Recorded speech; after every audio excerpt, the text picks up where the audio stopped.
Alright, so we're going to go over how to create your own portal. After you've logged in, you'll click right here, and you'll click on this button to create a new portal. So after you click on that, it'll pop you into our default 360 environment, and first thing you should do is just find a new background. That's what we call this 360 environment. You can either upload a 360 image or a video that you have.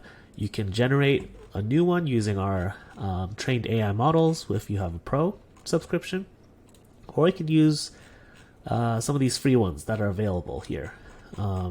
Any galleries that are free will be here. You can buy, so you can click on ones that are for sale. You could also look at the ones that you have or the ones you've made, and then you could also look at the ones that you've purchased. To add things to the portal, you will take a look at this page right here.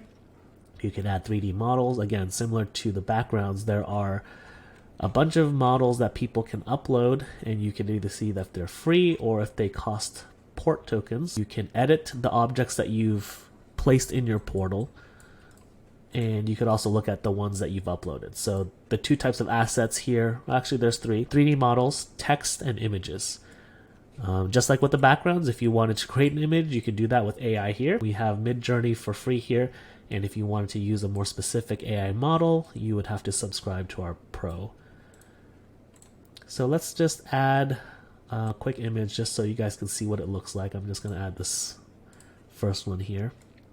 It'll pop up in the default position. So when everyone loads into your portal, this is the main focus, and it'll go right here. The way that you will want to adjust it, you can adjust the position on the x-axis, the y-axis, and the z-axis.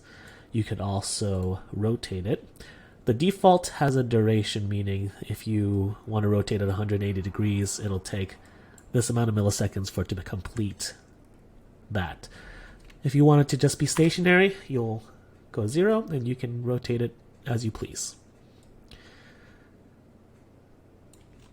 So after you're done with your editing, you would save it. And one last thing that you want to note is you can supply any image or 3D object with a link. So you could go to your, for instance, Instagram. And if you click it, it should send you right there.